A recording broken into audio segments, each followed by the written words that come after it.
So really appreciate everybody joining us this morning. My name is Jessica Hill. I'm the Director of Community and Regional Planning. Thank you, and I'll speak a little louder. I'm stepping in for Skylar. She had a family emergency come up, so please know that she's the one that behind all the effort here. So I appreciate it that she helped me makes me look good when I step in. So anyway, really excited to have you all join us. We've got a great lineup of speakers to talk about a new bill that was passed this summer that the legislators and group are still working to finalize the operations of it. But we'll get to hear a little bit of what work is already going on in that realm around agriculture and farmland preservation. So really excited.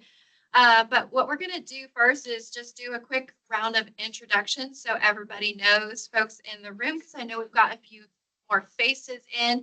If there's anybody in the audience chairs that would like to join the round table, please do so. There is space. So we're just going to jump in. And so again, we'll start with introductions and welcome. Then we'll go into our peer exchange, and we have Nora Johnson and Emily Parrish here to speak with us this morning. And then GNRC will take a little bit of time to talk through some of the major projects that I know a lot of you are aware of that have been ongoing, but just to give you a status of where we are and how we may need your input as we proceed with those. And then we'd love to hear the work that you all are doing in the region to help the environment, the natural resources, quality of life. So just looking for updates from you and your organization. And then we'll talk through some additional projects and activities, and then we'll get you all out of here on time. So with that, welcome and introductions. You know that we love to ask a icebreaker question. So today I like Skylar's that she's come up with. So we'll ask you to introduce yourself with your name and organization, and then brag a little. What is one quiet way you help our environment? It can be something that you do now or something that you have set that you're going to start doing. So I'll start. My name again is Jessica Hill. I'm the Director of Community and Regional Planning here at GNRC. And one thing that I've started to do is actually compost. So I've been paying another service to come in and take my compost bin. So I'm really excited. I am a single household, and now I have half a bag of trash every week. So I'm really excited by that. So that's my brag a little bit. I'll make Matthew next on the spot. Sure. Matthew Cushing, Transportation Planning Manager here at GNRC. It's a little on the nose, but one of the ways that I try to help the environment is we're a one-car household, my wife and son and I. So you'll see me biking into work with a cargo bike with my son on the back most days. Not every day. Today I rode the EV, but most days. I'm Heidi McIntyre Wilkinson. I'm Deputy Administrator at the Tennessee Department of Agriculture, Land and Water Stewardship Section. And my side hustle is I'm a goat farmer. And one way that we help the environment is we recycle Christmas trees. We actually get calls from Home Depot to come and pick up trees after Christmas and let the goats chow down. Micah Sullivan, Town of Thompson Station. I haven't quite gone to y'all's extremes, but we are making household priority to take at least the Amazon packages that we get quite often and start focusing on cardboard recycling and kind of introducing that through the house. So, Jeffrey Berry, CEO, Tennessee Environmental Council. One thing I started doing recently is when I need to travel somewhere from BNA, I like to walk down to the bus and take the bus to the airport and back, and save having to ask somebody for a ride or paying for an Uber. It's pretty fun. It's actually very efficient. Hi, I'm Maris. I'm with Tennessee Environmental Council as well. I'm the Director of Communications and Community Impact. I guess this is kind of work related, but really truly as a volunteer, I've been working a lot on a piece of legislation called the Tennessee Waste to Jobs Act. And it is highlighting recycling in Tennessee and having businesses and producers be responsible for some of the waste that they're putting in our landfill, actually a lot of the waste that they're putting in our landfill. And I'm not afraid to talk about it. So that's what I'm doing. Lauren Stanfill, I'm a policy intern for Arbith Conservancy. And I don't eat meat, and I haven't for 3 or 4 years. I'm Elise Karpinski. I'm the policy director at Harpeth Conservancy, and I have not sprayed for weeds this year. That may also be propelled by lack of time and laziness, but we'll do it. Hi, I'm Catherine Price. I'm the division manager for education and engagement at the Cumberland River Compact. And I recently got one of the clothing recycling bags from Compost Nashville that they added on, those purple bags you can get. So I took all of my daughter's clothes that were too stained to give away, and I recycled a huge bag of it. And it was a really good use of about $25 to get that done. So highly recommend it. I'm Tara Pedraza. I'm the Director of Stakeholder Engagement for TDEC, the Department of Environment and Conservation. And I don't know if it's quiet. I'm an EV driver. I was an early adopter. My EV is 11 years old. So it's kind of like, but I heard recently that the older EVs are actually, having less impact on the environment. So trying to hold on to my EV as long as possible to quietly have a positive impact. Hello, everybody. My name is Kendra Middlebrook. I'm an epidemiologist at the Tennessee Department of Health. I recycle, and not very quietly, but I do yell at people who litter in front of me. Hi, my name is Nikki Thompson. I'm grants contract manager for TDEC, air pollution control, and I walk my kids to school every morning. So instead of driving or having them ride the bus, we walk. Hi, everybody. My name is Maddie Bowles. I'm an environmental planner with GNRC, and my way of helping the environment is actually very similar to Nikki's in that I like to bake a lot, and I live pretty close to a grocery store. So whenever I need new ingredients, I walk my way down there, grab what I need, and then walk my way back. Good morning or afternoon. Reginald Archer. I'm an associate professor at Tennessee State University in the Department of Environmental Sciences, and I've been recycling and composting for a little while now. But as of today, clothing recycling. I haven't done that yet. No. Give me one of those purple bags. Yeah. And I also teach students. I train them on how to use mapping to assess the environment. I'm Emily Parrish, Vice President with the Land Trust for Tennessee. Y'all are going to be hearing from me in a few minutes. I support my friend's small business, and it's called Good, Better, Best. And they actually come and refill your shampoos, lotions, soaps, dish soap, laundry detergent with clean products. And they come monthly and refill my containers. I don't have to buy anything new. So something I've been doing lately. Love that. I'm Cynthia Allen. I'm with MTSU, and I'm also with President of Stones River Watershed Association. And I'm actually getting my master's of public health. So it's nice to meet you. I just try and create a little army everywhere I go and share all the information so that we can motivate people. We do a lot of community outreach, and I think how can we make one of us many? So I think my big thing is how do we bring more people to our fold? Hi, I'm Janie Jennings Becker. I'm with Nature Conservancy in Tennessee, and I've been coordinating the revision of the State Wildlife Action Plan the last couple of years. One thing you mentioned composting, I vermicompost. I've got a lot of worms, and it's a new thing though. I want to. I've been digging a hole to make a large in-ground large bin so I can scale it up with the goal of refining it so we can put one in the park in my little town in Bell Buckle. So it's everybody could come, and I'm going to try to make it so we can keep them in the winter. Jennifer Westerholm with Metro Nashville Government. I'm the Assistant Director of our Sustainability Division in General Services. I'm also a purple bag lady, but instead of clothing, you can check what you want. There's multiple categories when you get your purple bag. So you can do clothes, electronics, recycling, whatever. Plastics, because in Metro Nashville, we can just do bottles, jugs, jars. That's it. So all the clamshells and all that other plastic in the film. It's so satisfying. I have this mine's the 30-gallon.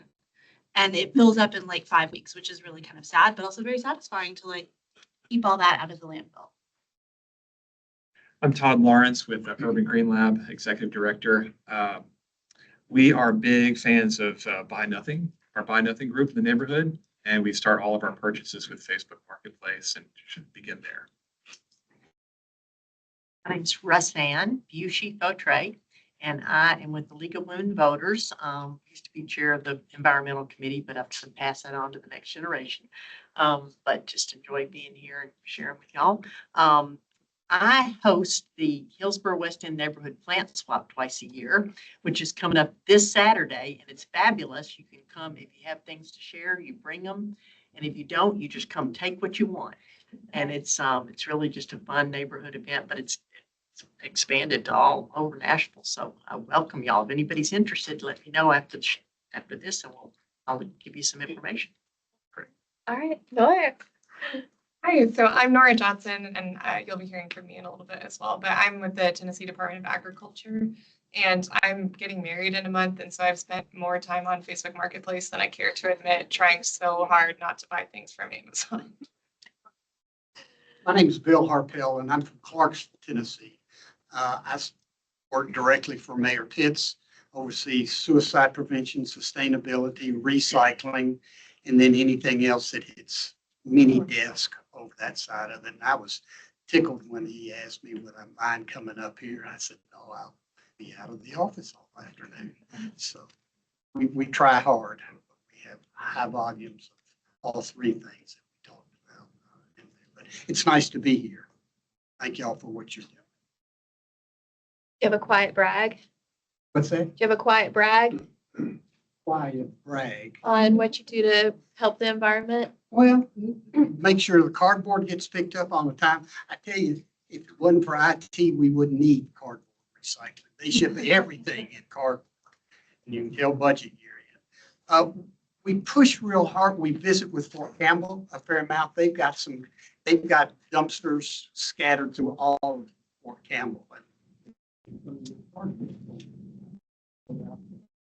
So our sustainability has probably been my hardest group to corral, and because it becomes political, some of our elected officials want to get in it, and they want to go deep into codes and all that instead of bringing community leaders that make a living off of it. And I don't run them down because they do it as best they can to make it more sustainability, more compatible, something that they're not going to be spending money on a couple of years later and stuff on that side. So they're interesting topics, and I enjoy it. So I grew up in a strange household, and so, sustainability, suicide, nothing bugs us.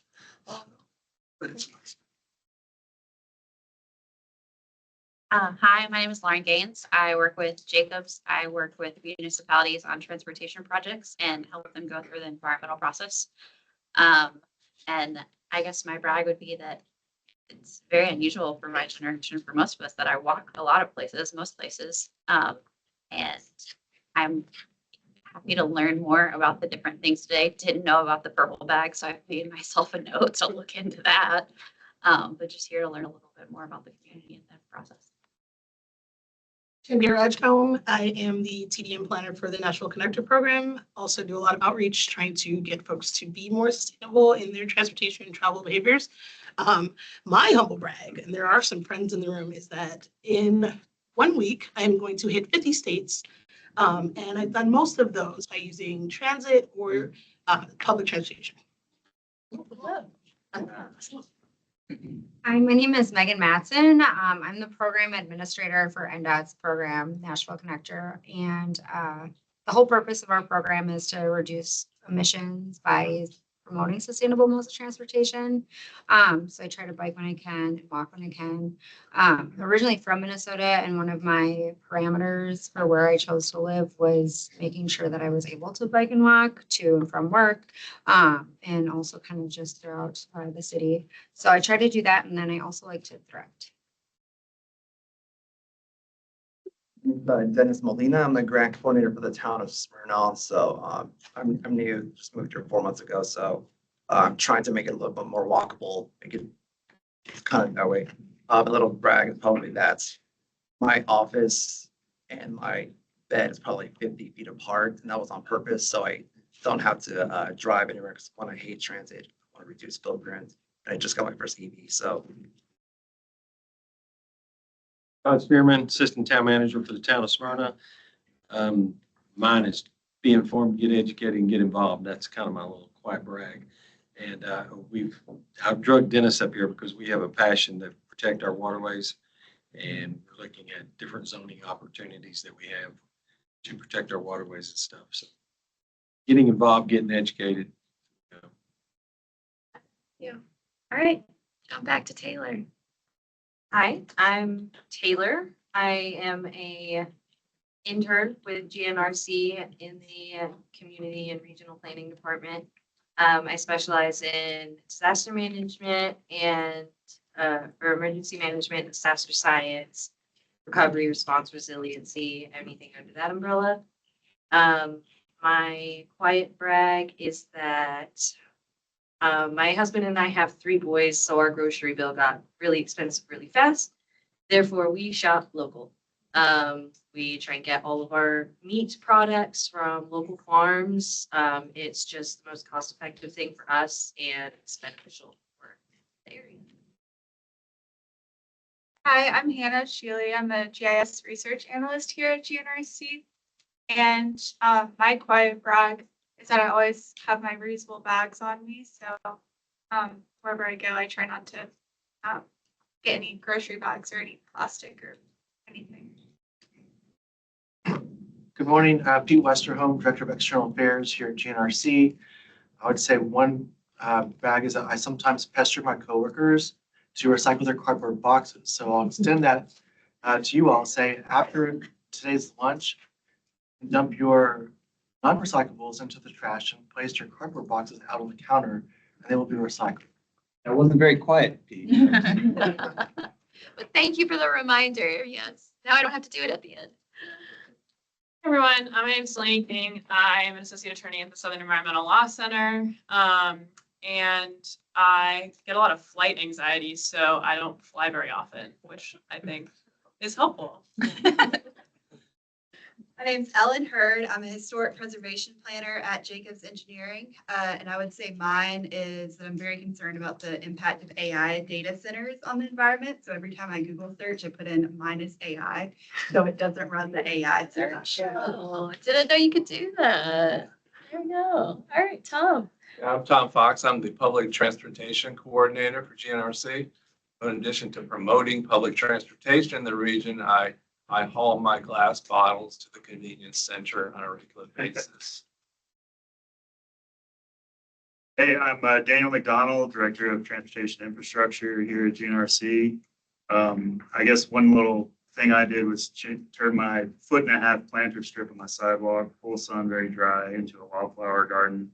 Even got a few native plum trees to self-sustain out there. It, impressively hardy, give a little shade to the sidewalk. Ed Branding, real estate researcher.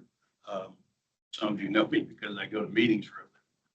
I have enjoyed the Nashville Connector stuff. I've enjoyed the event that Megan puts on at Nissan Stadium every year, the transit event. My quiet brag is kind of basic. I recycle, which used to be easier when I lived in Green Hills, just over the hill from Hillsborough High School. Now that I live off of West End, it's a little more difficult, but I'm still doing it because it needs to be done. I should mention that from December to August, I lived in White Bluff, had occasion to be out there. No recycling. The city dump is, I take my trash to the dump because I was actually in the county, and all they recycled was cardboard. So it's not, and so I would bring my recycling into Nashville to Hillsborough High School when I would come to Nashville. So it's good to be back in a place where some of that can be done. And the other thing is, thank you for mentioning the purple bags, and thank you for introducing yourself from Urban Green Labs. I've got to get back on the schedule with y'all's events like I used to. So Jennifer, after I will ask you about, I have a note to myself to ask you about the bags. Thank you. Hi, I'm Jennifer Lawler. I'm the Director of Research and Analytics for the GNRC. I would say, I feel like my most important humble brag is I make my husband use bamboo toilet paper, which he absolutely hates. I also volunteer with a global nonprofit that what I do is we help release open source features for smart charging electric vehicles or data center workloads to time those for when the grid is cleanest. So this is like the same data that is in your Apple Watch. If you have that grid forecast, that is the organization. It's really awesome. I think the bamboo is best. Hi, everyone. I'm Brian Alford. I'm the new water program leader for the Tennessee Wildlife Federation. I've just moved here a couple weeks ago from the Lake Erie region in Ohio. So in my previous life, my wife and I spent a lot of time removing exotic plant species from natural areas and planting those areas with native pollinator species and trees to help our wildflowers, bats, bees, birds, etc. And we're starting a thing, the share a book kiosk you see on people's doors. We're going to do a share a pollinator seed thing where we make seed packets and people can drive by or walk by hopefully and pick up seed packets from our pollinator. Hello, everyone. My name is Donna Anderson. I'm a part of the Economic Community Development team here at GNRC. I too absolutely love Facebook Marketplace and usually will go there before I even go anywhere else. I have been recycling clothing probably for over 30 years, and I also recycle my Amazon boxes. I'm going to stand because I'm pretty sure I was hidden in the corner. So my name is Tawana Aiken. I am the founder and CEO of a company called Octane Funding. I help people get money to scale their impact. So we can talk about that offline. I also help from Clarksville. So would love to talk to you. My humble brag. Silently, I've been talking to investors and other people that want to get in the philanthropic space about directing some of their dollars over to climate and having that impact because we know the dollar runs everything. So I've been having those conversations. Super excited to be here. I'm Amy Thorne with GNRC. I'm an economic and community development specialist. And in my free time, I'm a mixed media artist, and I like to source my material from Turn of Green Creative Reuse. Highly recommend them if you haven't checked them. Hi, I'm Joanna McCall. I'm on the research team at GNRC.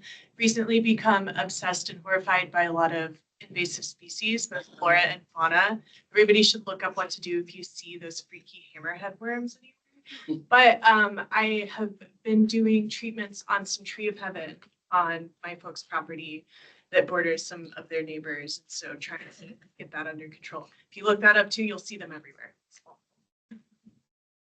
Hey, Andrew McIntyre. I'm a transportation planner. My brag is when I'm going to the store, I make sure to bring my reusable bags. Hi, I'm Jacob Groffler. I'm one of the on-call planners here at GNRC, and my humble brag would be just picking up any trash. Like if I'm on a walk or something like that, it's something as simple as wrapper or can, picking it up and putting it in the nearest trash can. Well, thank you, everybody. I know that takes time, but I know at least I learned of a couple new companies and opportunities to reduce my impact. So really appreciate it. So we're going to jump right into the peer exchange. And so I'd like to ask Nora to come up. She's going to be our first speaker. So let me introduce Nora. She, I guess, introduced herself earlier, but I'll repeat it. She's the Special Projects Director at Tennessee Department of Ag, and she functions as a project manager for priority initiatives at the department, including the development of the Farmland Preservation Program, which she's going to talk to us about today. Where's the best place for me to be that everybody can see? Probably right there on that corner if you'd like. And here's the clicker. That should run for you.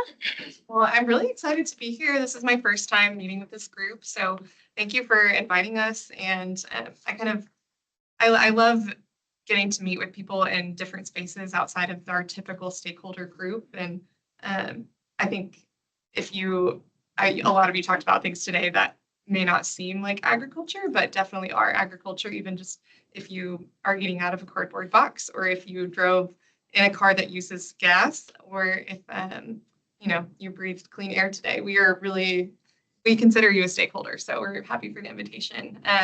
But unfortunately for you guys, you did get me as your speaker, and I am not an agronomist or a lawyer or a real estate attorney or a conservationist. So I'm mostly today hoping to kind of serve as a scribe and get to know you guys a little bit, get to know some of the things that you are really curious about knowing from the department.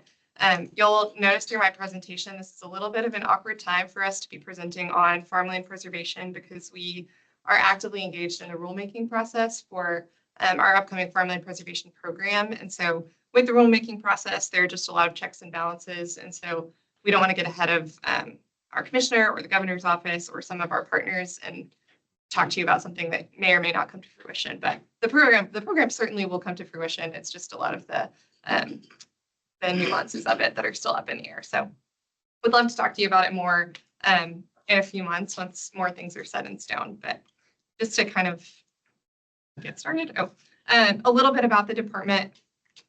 It's got a slow, yeah, it's got a delay. This is a little bit about agriculture in Tennessee, and I'm sure a lot of you are kind of familiar with some of this, but we work with about 63,000 farms and 10.7 million farm acres.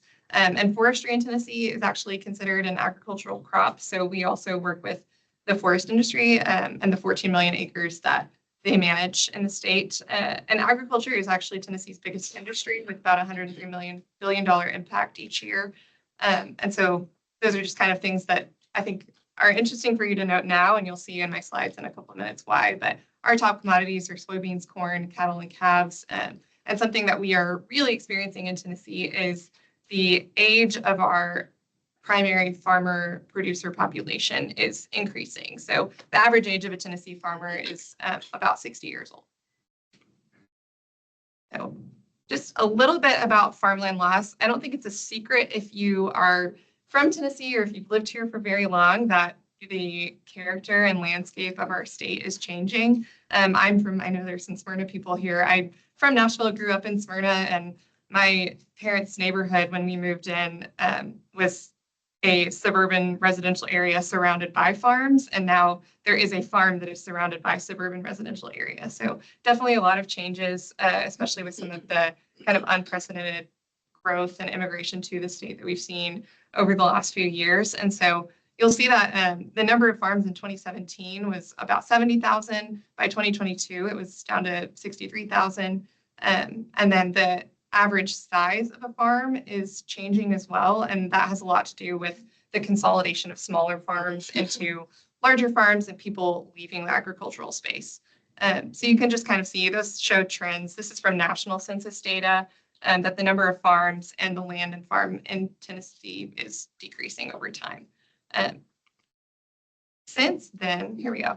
That was national census data. It wasn't a secret, something that at the department we've been monitoring for a while. But a couple of years ago, my commissioner, the governor, and several of our partners started really wondering, okay, this is national data, but it's not comprehensive. What does the impact of Tennessee farmland loss really look like? So we contracted with the University of Tennessee, and they were kind enough to share some of these graphics with me. But they did the first ever parcel by parcel study of farmland conversion in Tennessee. And so previously we were kind of using numbers that were from self-reporting censuses, so not as comprehensive, but they went to every single county and worked with the tax assessors, property assessors to get parcel by parcel conversion rates. So we have now for the first time very, very detailed data about farmland conversion in Tennessee, and the rate is actually higher than we thought it was. So you'll see kind of different numbers depending on the metrics the researcher uses, but we are somewhere between 2 and 4 of farmland loss in the country, which is, comes with its pros and cons, but certainly at the department, we would love to slow that pace and make sure that the growth we're experiencing in Tennessee is smart growth, strategic growth, and preserves our biosecurity, environmental impacts, and a lot of the other benefits that come with having farmland. So you can see on this graphic, we've lost in 20 years between 1997 and 2017, we lost about 1 million acres of farmland, which is equivalent to those 4 green counties. And since 2017, we've lost an additional almost 430,000 acres, which is about the size of those 2 other counties. So our rate is not slowing down, it is increasing. this is kind of a county by county percent change in farm, agricultural, and forest land. And so the counties that are red are the counties that have experienced the highest percent change. And if you look at those, if you're from any of those, probably not surprising to you. And then I think this final one is our predictions. So by 2027, we anticipate losing 2 additional counties worth of farmland. And so when I say losing farmland, it's being converted out of agricultural production to some kind of state that would be very difficult for it to go back to agricultural production. So residential, commercial, but primarily residential, but some of those other conversions as well. So I think that's my last chart. Yes. So if you're interested in knowing more about your county specifically, I would really encourage you to go to UT's website, and you can just Google University of Tennessee farmland loss, and they have county by county maps and one-pagers that you can print out. They're free, they're easy to access, and they just completed their first annual update of those, I think, this week. So those are now about as up to date as you're going to see them. So those are really interesting, I think, to look at on a community level. But worked through the last 2 years with University of Tennessee, updating all of this research, realizing that farmland loss was, I think, well, a lot of people realized farmland loss and farmland conversion was even more of a priority to them than they had previously thought. And so this spring, the Tennessee General Assembly passed the Farmland Preservation Act, and that gives the Department of Agriculture $25 million, currently non-recurring funding, to set up a farmland preservation program. And so as far as acts go, the General Assembly sets the intent and the vision of an act. And so I just kind of prefer to read them verbatim. So the intent of the General Assembly is to preserve farmland and forest land in the state without limiting the ability of farmers and forest landowners to use property for agricultural pursuits. And the General Assembly finds the history and culture of the state to be positively impacted by agricultural endeavors, and takes a position that preserving farm and forest land will provide food and fiber security for generations to come. So that passed on May 12th. Well, Governor Lee signed that on May 12th of this summer. And so currently the department is engaged in the rulemaking process that comes after bill is signed. So some of the key points of the act itself are that it sets up permanent conservation easements that will be held by 501c3 nonprofits. And the land covered by the conservation easement must continue to be used for farm or forestry purposes. As far as our current state, we've been engaging in kind of a unique informal outreach process over the last few months in a way that's a little bit different than the department would typically go through the rulemaking process. We've wanted to bring a lot of stakeholders in on the front end to make sure that this program is meeting their needs and is meeting the needs of Tennessee producers. And that's my role in this, has been kind of ensuring that something that is such a priority for the governor and the General Assembly moves quickly through government processes. So we're really happy with how the process has gone, and we have delivered a set of rules to the executive branch, and it's currently under administrative review. And so that's also why we're not equipped right now to talk about those rules in detail, but we hopefully will be soon. So as far as next steps go, we expect to conduct a notice for public comment sometime this fall. And after that, it just kind of depends.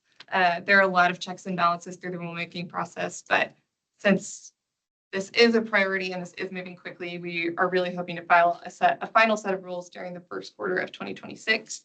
And from there, we hope to have the program implemented by next summer. So how you can support us is when that public comment process comes out, we would love to hear from you. We would love for people to be aware of the program. And once the program is in place, we would love to continue hearing feedback from the community level to better understand, okay, we have this program, how is it working, what can we do better? But very candidly, $25 million is not going to go a super long way based on the property values in Tennessee. So we're considering this one small tool in a much larger toolbox that we'd love to continue to expand and grow, to ensure that agriculture and forest land in Tennessee continues to thrive for a long time. So we'd also love to continue to partner with a lot of you and hear more ideas of other tools that could be in that toolbox. But that is the extent of what I have today. I think Emily, I'm so glad that she's presenting here today, is an expert in this space and will be able to touch more on some of the conservation easements and nitty gritty. So I am happy to answer questions, or happy to wait till after she goes and we can tag team. Does anybody have any burning questions that they want to ask Nora right now before we hear from Emily and the Land Trust? You can wait. All right, jot it down. Don't forget it. All right, well, Want me to come over there, or if you want to stay there, I can bring the clicker to you. What would you like to do? I'm very short, so you guys won't see me over there anyway. So sitting is probably Sitting just as good. I'll bring you the clicker. So everybody, we're going to hear from Emily Parrish. Again, she's the Vice President of the Land Trust for Tennessee. And she's going to talk through a little bit of what they have done in the past and currently work in, and how it may relate and support the state's efforts. So Emily. Thanks for having me. I've been here a few times and sent colleagues as well, but glad to see you all. Again, I love just hearing all the different groups in the room that some don't know about, so it's very great. Yes, so like she said, I'm the Vice President with the Land Trust for Tennessee. We're a statewide nonprofit organization. I don't know if It's really slow. It's clicking on my side. I might have to back you up. No, this is fine. No, it will. Hold on. It's running really slow. This is fine. Okay, my mission statement, kind of important. Yes, I'll do it. I'll click for you. Perfect. You can go forward then. So we're a statewide nonprofit organization with a mission to conserve the unique character of Tennessee's natural and historic landscapes and sites for future generations. And you can keep going. We were founded in 1999 by Phil Bredesen, actually, between being mayor and governor. He was inspired by the Jackson Hole Land Trust. He bought some land up there that had a conservation easement on it. And he said, you know what, we need this in Tennessee. So he founded our organization in his living room in early 1999. We are statewide. We have our main office here in Nashville at Glenlevin Farm. And then we have an office in Chattanooga. We have about 20 staff positions and 15 members on our board. Keep going. So we protect all types of land. You might have noticed from our mission statement, it's pretty broad. And being statewide as well, we do protect pretty much every type of open space you can think of. Working farms, habitats, riparian areas, historic landscapes. We do have the word historic in our mission, which is relatively unusual in the land trust world, but we do protect a fair amount of historic landscapes, recreational lands, and scenic views as well. Since 1999, we actually just last week closed on project 468, I believe. So this is a little out of date. We're in 76 counties in Tennessee. We have projects, and then we like to say we have a few projects across the street in Kentucky where there isn't a land trust, but we protect a few farms right across the state line into Kentucky. And I think we have a map. Oh, this equals 137,000 acres. We're really close to hitting 138,000. I'm actually working on a 6,000 acre project right now. So we'll blow the 137 out of the water if we close that by the end of the year. And then here's, I think, a map showing all of our protected lands across the state. We were founded here in Nashville and Middle Tennessee. So you can see we have a concentration of projects here. Then we opened our Chattanooga office in 2007. So you can see we have a fair amount around that region. And then a scattering in east and west. We are available to work with landowners all across the state, but we have not had dedicated funds or staff in some of those more remote parts of the state. So hopefully we will in the future. So I'm going to talk a little bit about how we actually protect these farms we were just talking about. That's a big part of what we do. And then how we see using this new Farmland Preservation Fund will change some of what we do right now and how it will complement what we're already doing. So our primary tool for this might be review for some of the people in the room. Our primary tool for conserving land is a conservation easement. And that is, we've protected, I would say, probably 85–90% of our protected acres and projects are through the conservation easement. The rest would be acquisitions or partnering with another organization or helping the state acquire a piece of land for the state parks or something. So it's a big word, It is a long, lengthy document. It's 27-ish pages, but it's a long legal agreement that is intended to permanently limit development in order to protect the land's conservation values. And just like I talked about before, the types of land we protect, these conservation values can vary depending on the property. They can overlap. There can be several. There can be one outstanding conservation value with a lot of secondary conservation values, but we identify what those specific values are on each property we conserve. And then the conservation easement's job is to limit development in order to protect those conservation values. So right there in the lengthy legal document, we will limit development on the property. So we will identify the number and location of future residences. That can be existing residences and potentially some future ones. We allow for agricultural and recreational structures. And we do limit roads and utilities that can go to those improvements as well. We are not we're not eliminating development. We are limiting development. I think that's a pretty big misconception out there. People think you do a conservation easement, it has to be forever wild and a wildlife sanctuary and trees only. We actually work mostly with lands that are working farms or actively managed in some way. And we want the land to continue to be used and lived on and worked. So this is an example of how we might limit development. Right there in our document, we identify specific areas for development. So we would have a homestead in this example, a homestead area of 2 acres around the existing home and typical residential improvements. This landowner has a 1 acre residential area around her barn. And then notice the rest is pretty much going to stay open space, farmland, recreational land. But that's how all of our easements are different. They're tailored to the specific property, to what's there today, what the landowner's goals are, and the conservation values that we're working to protect. I think I have another example. This is a farm and forest, obviously, that did not have any existing structures. So we established future areas where future development could go. So this landowner has 2 homestead areas where they could build future residences and future improvements, and then an agricultural structures area where they could build farm buildings in the future. And then, so we also, through this document, we do eliminate or limit certain uses of the property. So we almost always eliminate mining as a right. Landowners might own their mineral rights through a conservation easement. They are giving up their rights to mine the property, especially surface mine. They can continue to do forest management, but it would be subject to best management practices, working with a forester. But we do actually encourage landowners to do some forest management. We do typically limit division. Most of our properties stay as one property forever. We allow occasionally a property to be divided maybe 1 or 2 times, especially I have a family, they have a 1,500 acre farm, they have 3 kids. So they wrote into their document in the future that there could be 3 farms, each 500 acres. But right now it's still 1,500 until they decide they might want to divide it in the future. All 3 of those properties would then be subject to the same restrictions under the conservation easement. If you don't remember anything else today, please remember that when a landowner does a conservation easement, they maintain ownership of the land.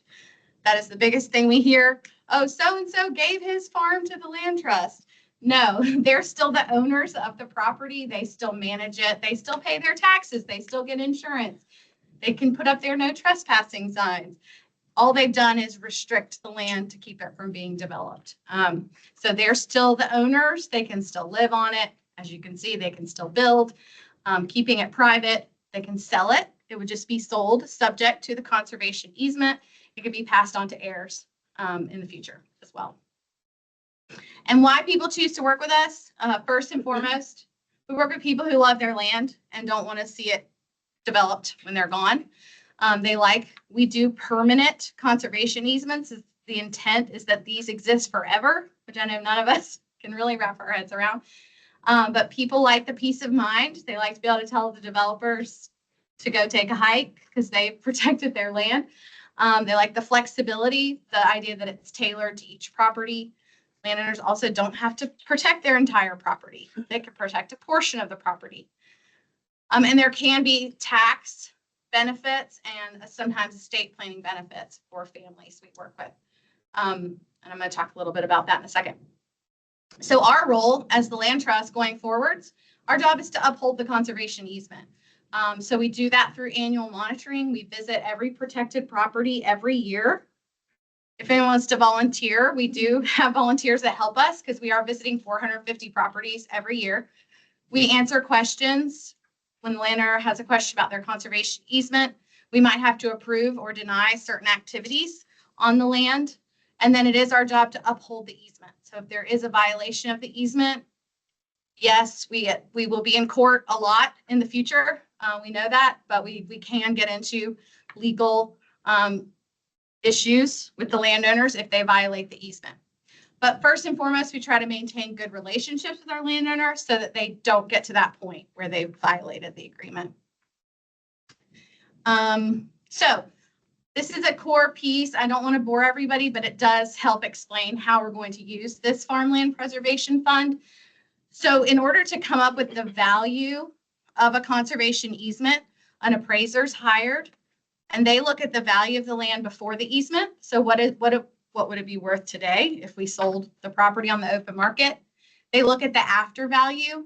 So what is the land worth restricted as a farm forever with maybe a couple house sites? And the difference between those two numbers is the easement value. So if you hear me say easement value, that's what I mean. It's that delta between the before and the after. And so in a lot of cases, I'm just giving you an example. Let's say the land is worth $1.2 million before the easement. It's worth $500,000 after. So that $700,000 difference would be the easement value. Right now in our state, landowners could take a tax deduction against their federal income tax, equivalent to that $700,000 of development rights that they've given up. The IRS does recognize that as a charitable non-cash contribution because you are giving up significant value in your land. That in Tennessee, obviously we don't have state income tax. It is applied to your federal income tax.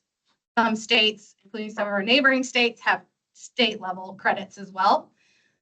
So now we have this opportunity potentially through the Farmland Preservation Fund where a landowner could get all or a portion of that value in cash through the Farmland Preservation Fund. So instead of taking that as a tax deduction, they might be able to apply and get that amount for their conservation easement. Or they can do a combination, which is called a bargain sale. So maybe they get $300,000 from through the state program, and then they can take a tax deduction for that remaining $400,000. Did I lose everyone when I was, okay. So, and that's what a lot of people will probably end up doing. If you're going to get a bunch of money to protect your land, it actually is a good idea to also take a tax deduction that same year to offset some of that additional income that you might not normally have. So some people would do that on purpose. Just the ones. It's just the ones. So actually that's a carry forward deduction. So the cash would be one time, but if you're using your tax deduction, you can carry that forward for up to 15 years. So some people spread it out the whole time. It depends on what your income is. So this farmland preservation program, as Nora just talked about, going to be $25 million to protect farms across Tennessee. So using my little hypothetical example, you can see where that money might go pretty quickly. 30 other states have similar programs, and we looked at a lot of those programs when we were doing research for this. It is going to be a grant program through the Department of Agriculture. As Nora said, sometime in 2026, we're hoping for the program to be launched. And it will be able, although it's called farmland preservation, forest land will also be eligible. So there will be an application for forest landowners as well. And then let's see. So I'm imagining this is how it's going to go based on our normal workflow that we have today. So I have actually already a list of 30 landowners who we were either already working with or have since called that are waiting to see what happens. And so I'm imagining sometime in the spring when we know a little bit more detail about the rules and the criteria, We'll analyze the potential projects that are sitting on our waiting list and see which ones we think might be the most competitive in the program and our own criteria that are priorities for our mission.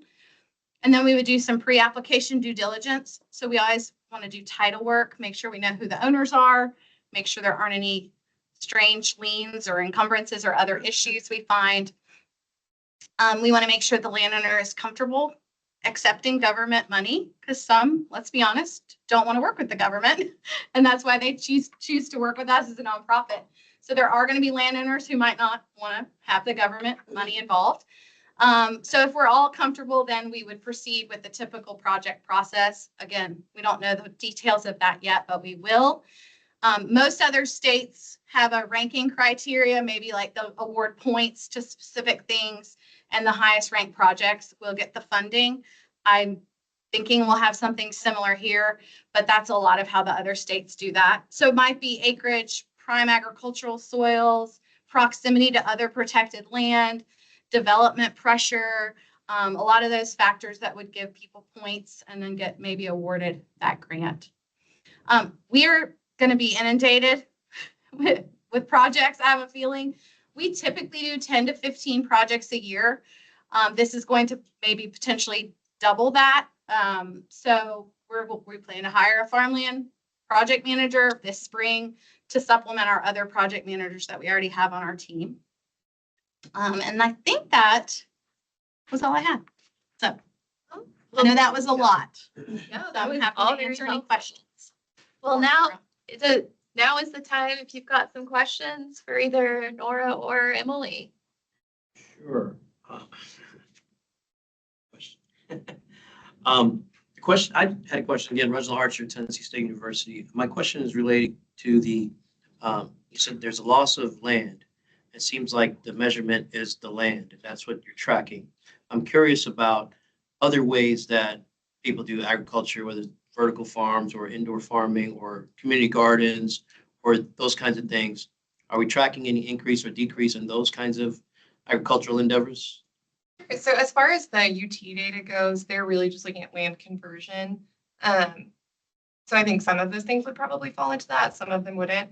And they're also pursuing some other data points about productivity. So not just whether or not it was converted, but is it still productive and has it maintained its production? That's a lot harder to track. So it's a more comprehensive study. But as far as this goes, we've been primarily just looking at converted rates. Thanks. You mentioned in the easements for forestry that you all have best management practices for the forestry that's happening. Is a similar sort of process of encouragement or requirement of certain best management practices going to happen to preserve those farmlands, either from what you all are doing or maybe from, and I know you can't necessarily speak to that yet, but from the actual act that we're making? Yeah, I can tell you what's in our normal conservation easements is we do ask our landowners to get a management plan through NRCS or some other entity. It's almost always NRCS, but that does recommend best agricultural practices. That's also in our easements. Anytime the agricultural production changes, so if they were to go from row crops to cattle or something would change significantly, they would also be required to get a plan at that point. Yeah. Maris, I just sent someone y'all's way actually, and that was looking to do something like this. So yeah, I'd love to promote your public comment through Tennessee Environmental Council's networks. And then I was just wondering, with all the projects and the increase in the work. Yeah. Thank you. Sorry. Appreciate it. Are there going to be any other partners, or are there any other organizations that will be doing this as well? Or are you guys the main contract? So yeah, based on the statute, it is, they say qualified land trust. So it will, there's a few of us that will be able to apply and work with landowners, but we don't have a ton of land trusts in Tennessee. We have about 10 or 15-ish, and only a that's like fewer that protect farms and work. There's a couple land trusts that are really small that only work in, like you might have heard, the Tennessee River Gorge Trust. They work in one very limited geography on the river gorge. So they're probably not going to hold ag easements. But there's probably only going to be like maybe 4 or 5 organizations that Is there another one that's like really similar to your name? It's like, 10 Green would be the other bigger land trust. We're both statewide. We'll probably be the primary holders. Southern Appalachian Highlands Conservancy was actually in North Carolina, but they work some in Tennessee. I could see them being, applying, conservation fund. maybe some of the national organizations will apply as well. Just in terms of like when people are asking us, we get like so many different people asking for different things when they ask for Tennessee Environmental Council and giving them your way. Is there any like criteria that would, like you said, there's certain easements that are specific to like. As far as other land trusts go, I think whenever we publish the rules, that'll be a lot more clear on who's qualified. I want to promote a program that I'm a part of with Historic Nashville Inc. that does conservation easements on historic properties in the Nashville area. So it's not, we don't really do farmland as much, but that is another option for the same legislation, just with historic properties. Great, cool. I have a question, maybe between the two of you. So you said that the Land Trust for Tennessee is going to hire an additional easement monitor or land manager. Is the state going to support this for, are the rules, maybe this is one of those things you can't say, but is that, do you predict, or is there a goal for the state to assist with that monitoring? Because that is so intensive with these easements. That's a really good question. I would love to come back and answer another. Okay. Only as I was formulating it was I was thinking, wait, I bet that's one of those. The statute right now in the program is just $25 million non-recurring, and we did not receive any positions for it. So we were figuring out what that means. Yeah, and I'll just say from our perspective, every conservation easement we do, we ask the landowner to contribute into our stewardship fund that we are setting aside and growing, that covers some of our annual monitoring expenses. Eventually we'll cover enforcement actions because we'll be there. So we're letting that, so every landowner, it is voluntary. And honestly, that's a barrier for some folks to working for us, work with us, are the costs of doing a conservation easement or helping with that stewardship fund. So I think this is another opportunity where landowners maybe who didn't even have the option to do a conservation easement before will consider it now because they might be able to get some of these grant funds. So. What is your, like, today, what is your minimal acreage for a land trust?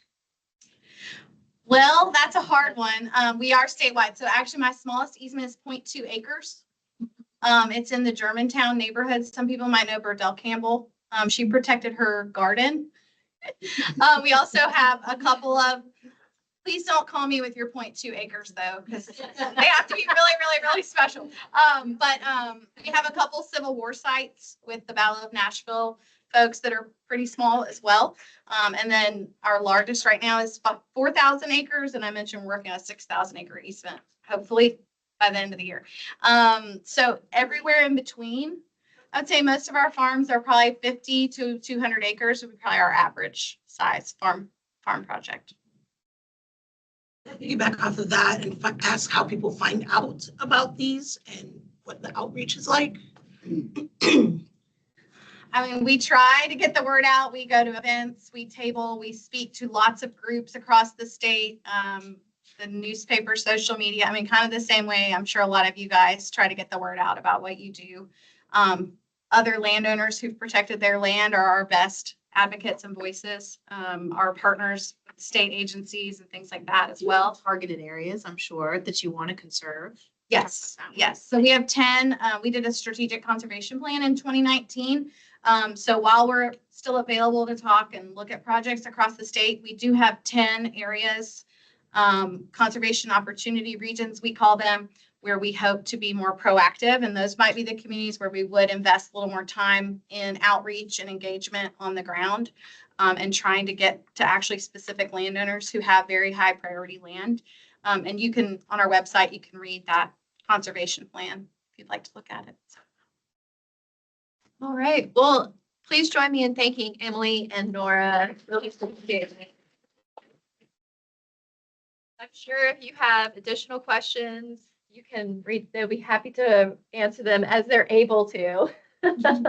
And I know we're all anxious to see what happens to the rulemaking process in this grant. Me too.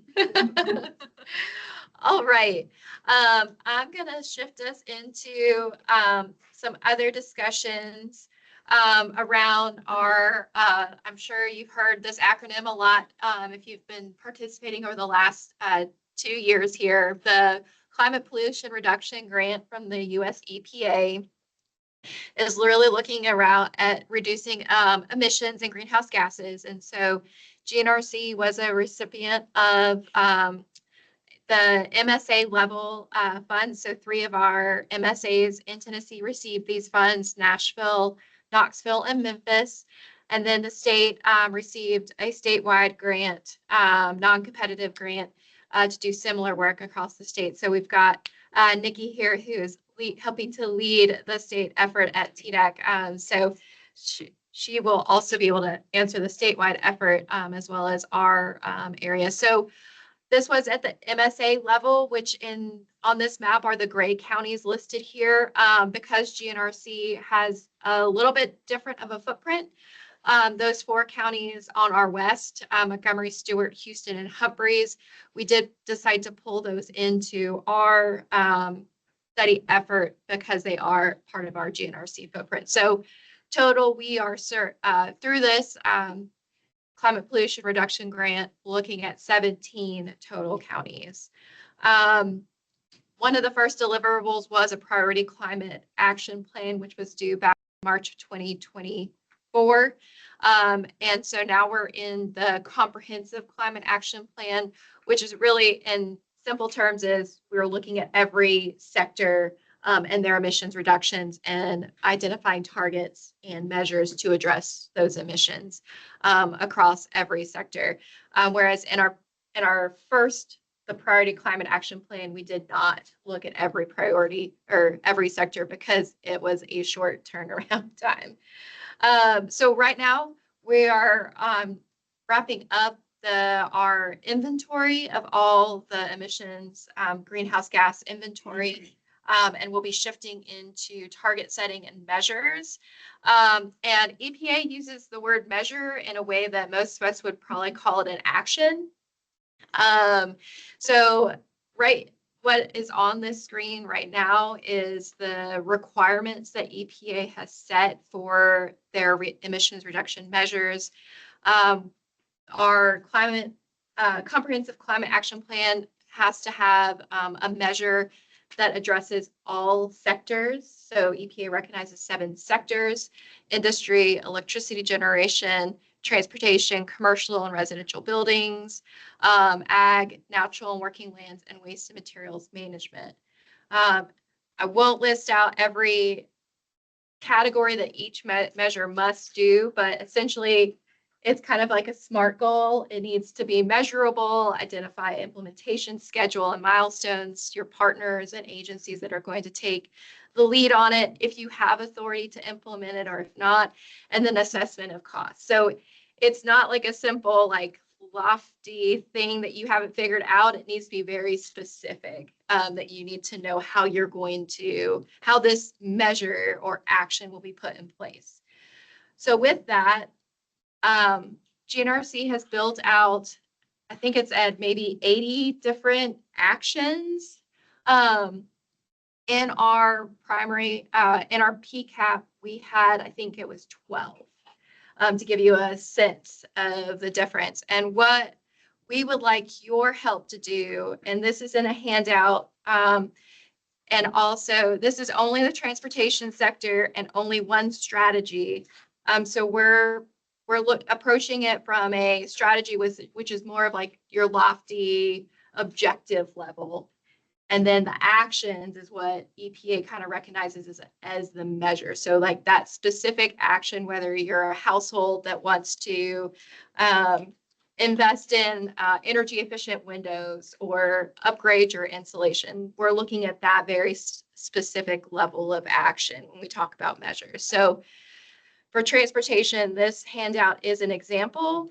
And what we are asking and would like your input, not today because this is a lot, is to look at the very bottom of the handout, and we will send these slides out, is a link to a NAC. Sure why it's not shifting screen, so give me a second while I shift this screen.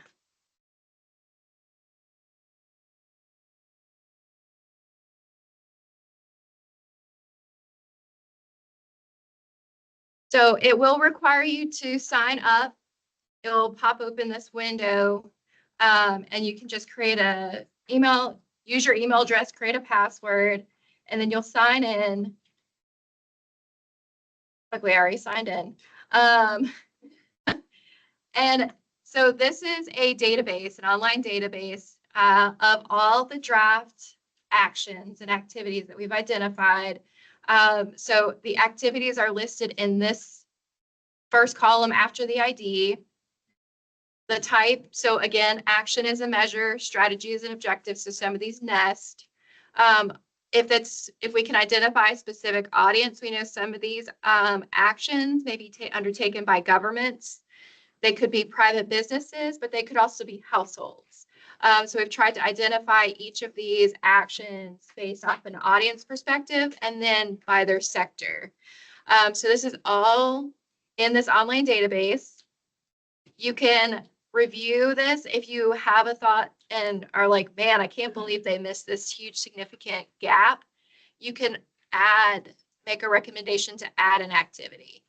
There's also, if you open up each of these with this little eyeball, you can get more information, but also add a comment and also rate those comments. If you agree, disagree with somebody's comment, you can do that.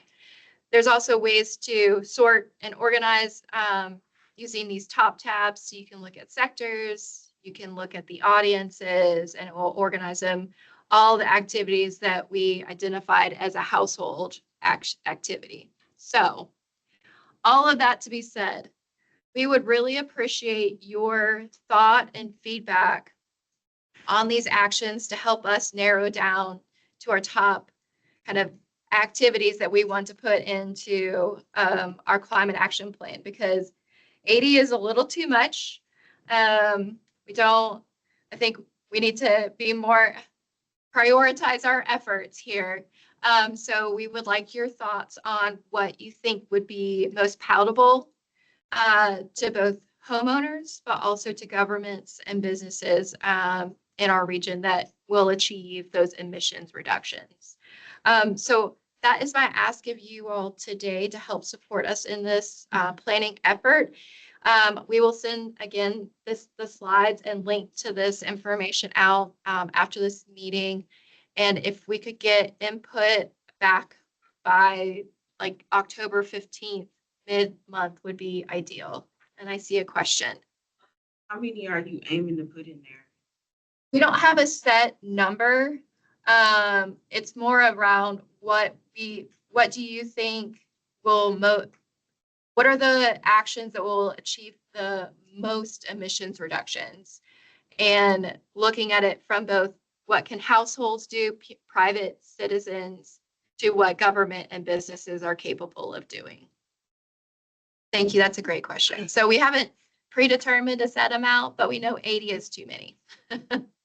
Over a particular period of time, like is it a 5-year? It is out to 2050. So the first horizon year is 2030 target year, and then it goes out to 2050 with farther projections. So we will identify our target emissions, and that will tell us if our measures, if we need to be more aggressive or with some of our measures and anticipate that.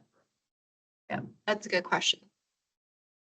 Can I ask a question? Sorry, Yes. you can see me.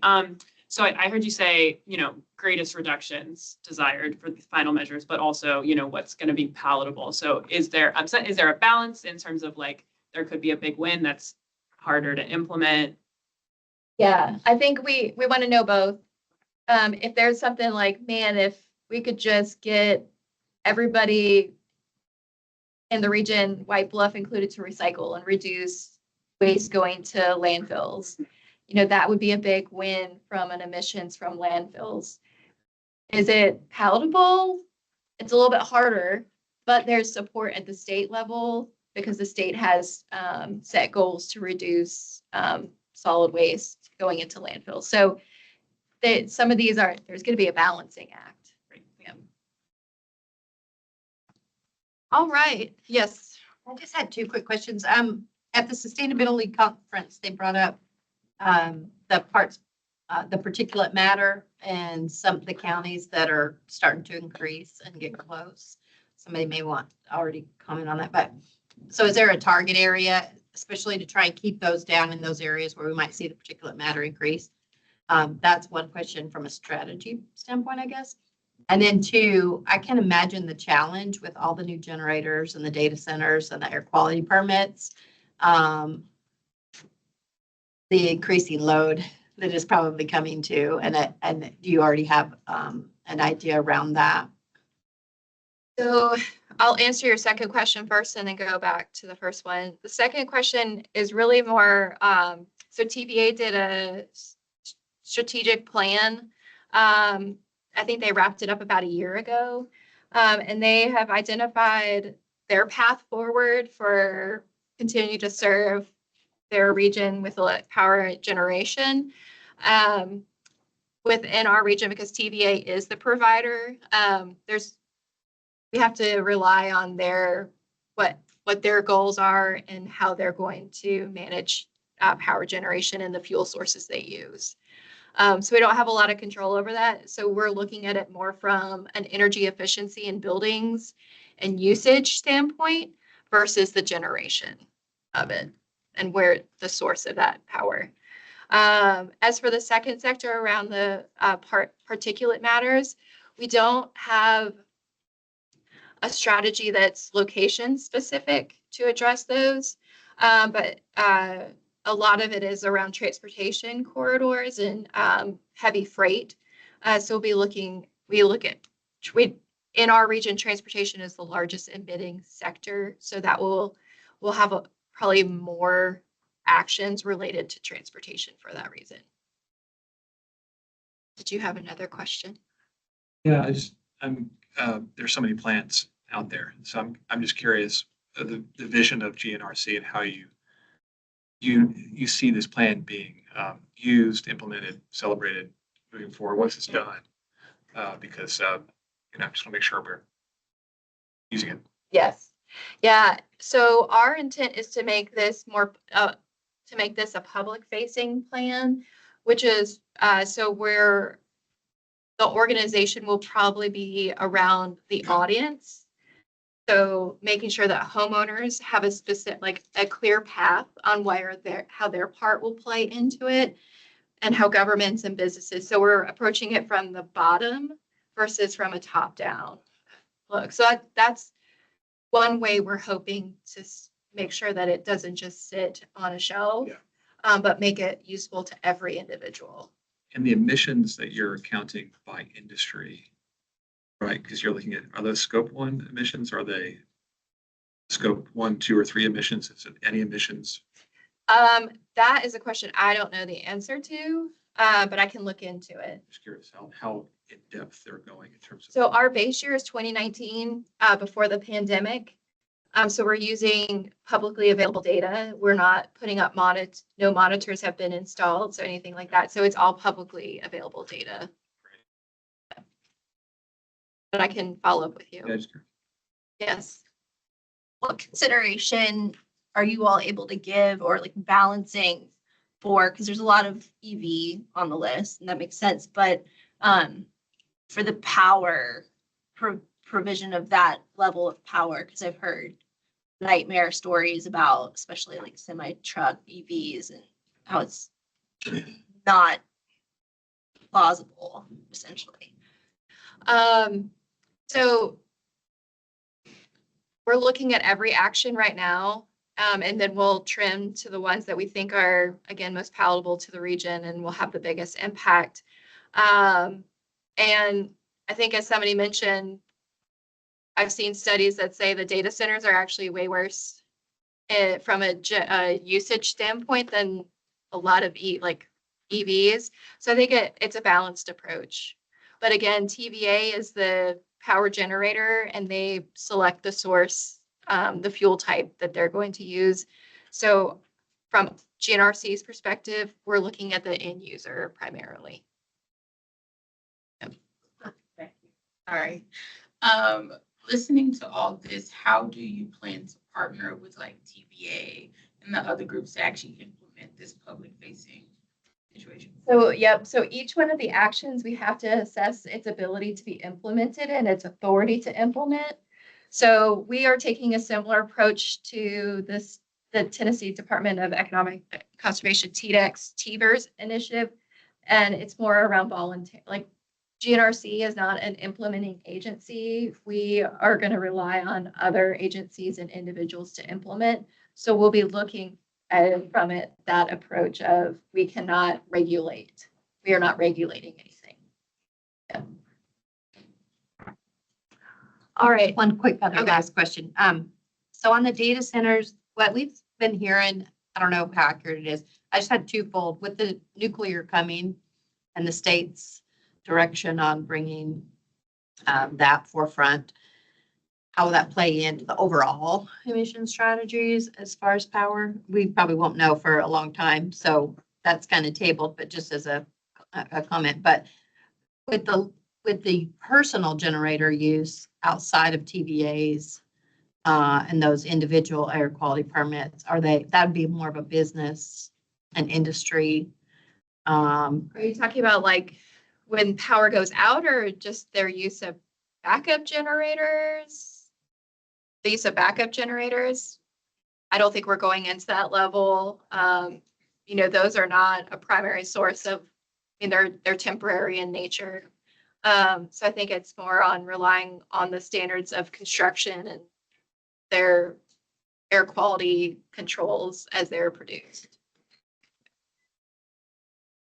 All right, well, I'm happy to answer any questions offline or after the meeting, but I want to give time to Matthew to give you an update on where we are with the regional transportation plan. And I apologize, I don't know if we'll make it to any around the tables. If we have any minutes left, I'll ask for a couple like spotlights. While we're getting that pulled up, I'll reintroduce myself, Matthew Cushing, Transportation Planning Manager here at GNRC. So I'll be talking to you today to provide an incremental update. Some of you have heard about our regional transportation plan before. That is a document that it may not on the surface sound like an environmental or kind of sustainability focused document. It's our transportation plan, but as mentioned, transportation has a huge impact on emissions and lives in the region, sustainability, et cetera. So there are lots of little elements that are sprinkled in throughout the regional transportation planning process that contribute here. So what I'll talk to you about today, I will give you a little bit of a refresher on what the RTP is, talk about how we prioritize the projects in that list, and then give you some links that you can go look at our candidate project list. That'll all make a little more sense as we get in here. So I do see that speed. There you go. Got a lag. So what is the regional transportation plan? We have some information on our last regional transportation plan on the screen right now. It is a federally required document for urbanized areas and their metropolitan planning organization. So basically it's a 25-year look out into the future at all the transportation needs in the region. We are talking about projects specifically for the most part. So we're talking about projects that are going to get funded by federal transportation dollars. They have to meet a threshold of being called regionally significant. Happy to talk about that. But usually it means we're focusing on larger projects, sometimes on larger roadways, and things that serve a regional connectivity need. So we do this again every 5 years. We come up with a cost constrained list. So we look at all the likely federal revenue to be coming in the next 25 years based on past funding. We ask communities in the region, hey, what projects do you think you'd like to work on in the next 25 years? What are the needs you have? And we try to square those up. Now, usually there is more need than there is funding.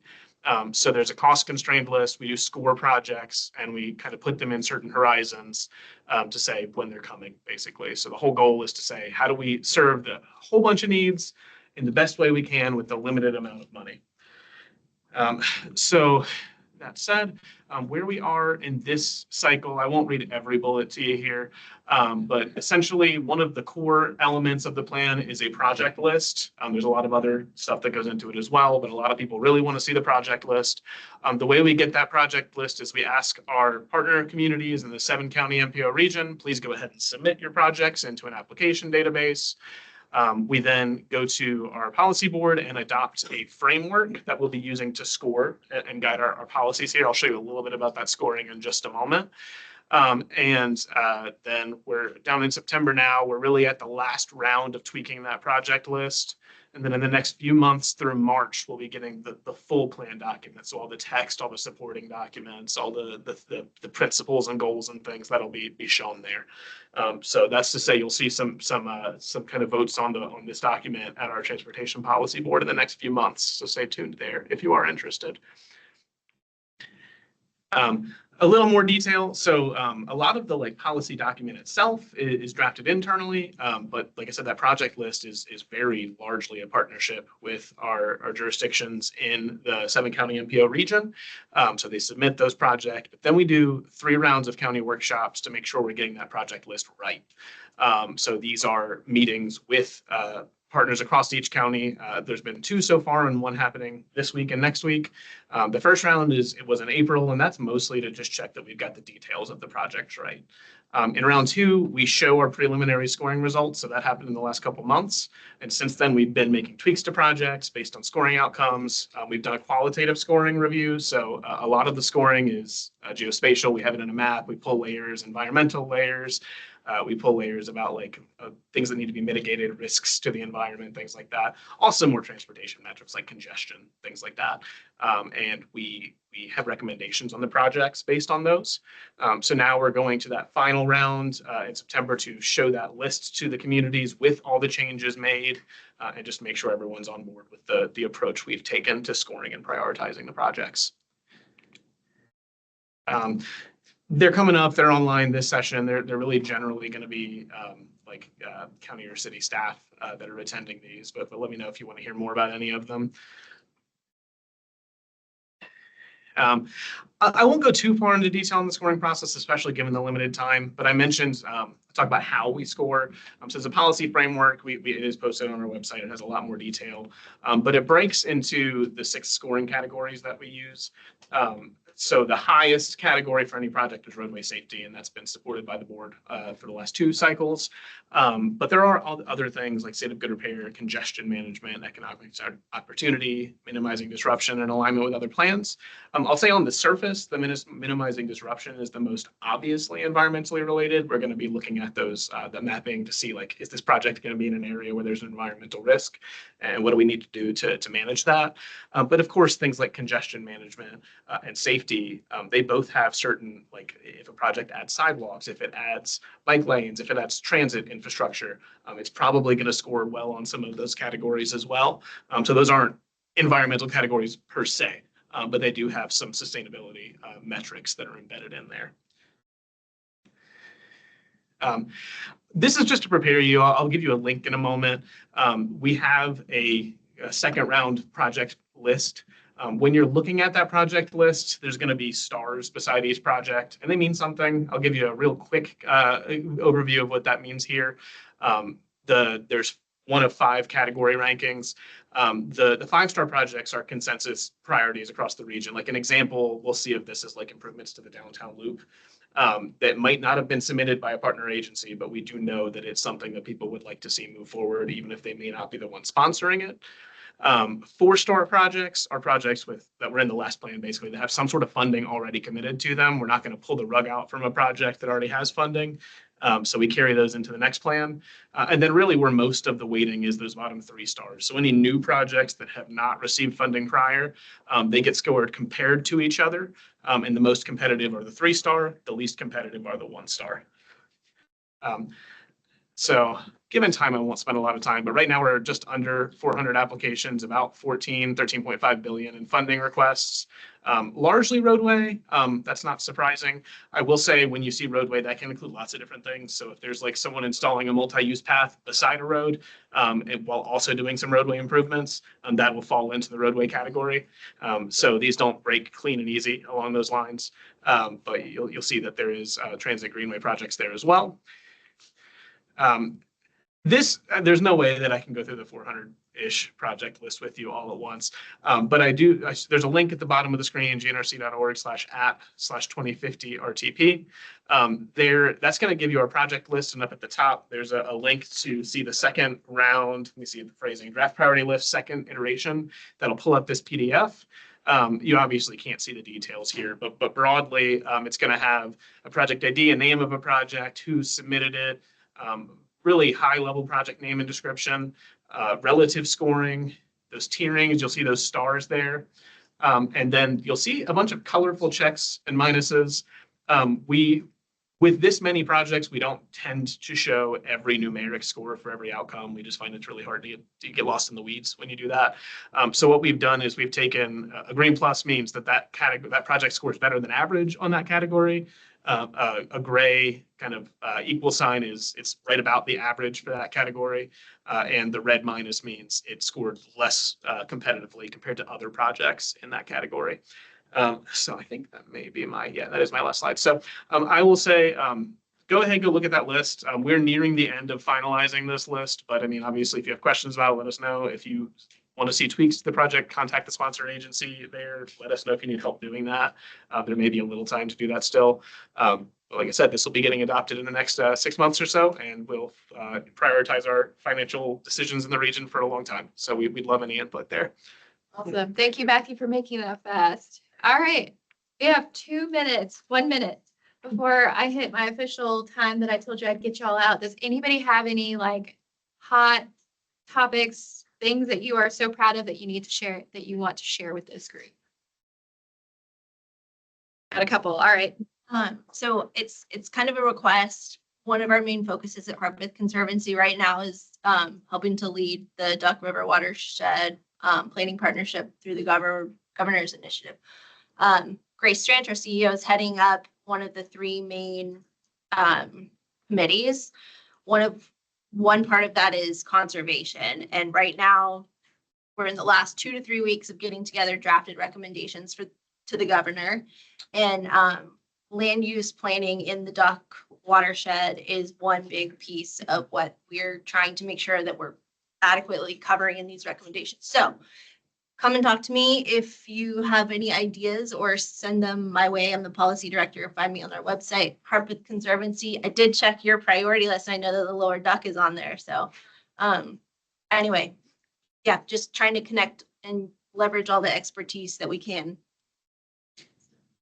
Maris with TEC, and something I just wanted to flash with you guys is that Tennessee Waste to Jobs Act, the legislation, I heard a lot of people talk about zero waste. We all are trying to minimize our waste, and we all really want recycling for Tennessee. And so this legislation that was actually, we were in the session last year with farmland preservation. We also, with Harpeth, along with Harpeth and with the wetlands bill, we were up at the Capitol, bringing constituents up there to learn and talk and speak with their legislators. But this particular piece of legislation would hold brands and companies and producers responsible to, or accountable, I should say, to the packaging waste that we all use and try to recycle. So there's not any funding, right, for recycling. And that's what we need. We need money to come into the state and not have the taxpayer be responsible for that. We're also teaming up with Cynthia over at MTSU, and we have a team working on our forum this year. Policy and Practice Forum is on November 7th. So mark your calendars from November 7th. Follow us on Instagram and our social, sign up for a newsletter, because we're going to focus all on Tennessee solid waste solutions. And we are going to have an incredible lineup for speakers and panelists, which we are inviting everyone in the conversation. So we want to hear, what are all the solutions? What are all the ways that we can tackle this problem, which is such a big one for Tennessee? So do you want to add anything to that, Jeff, real quick? You did great. That was awesome. Okay, thanks. Yep, Maris with TEC. I have my cards if you want to connect. Can I tag on just like 10 seconds? Because talking about state solid waste. So we're working on our 2035 state solid waste plan. I think Michael is on our steering committee. The draft will be issued in a few weeks, couple weeks. It'll go on public notice, so y'all can react to that. And we're having a public meeting in Nashville on November 4th at the Bellevue Public Library. So we'll make sure this group hears about it. And we hope that y'all will be there. We're gonna want you guys at ours. November 7th. Perfect. Let's talk after. Right before the Christmas holiday. I'm gonna start generating the waves. Yeah. Good time. One update, just because some people in this room know that the SWAP, that State Wildlife Action Plan, which sets a lot of our land protection prioritizations, is slated to be due at the end of this month.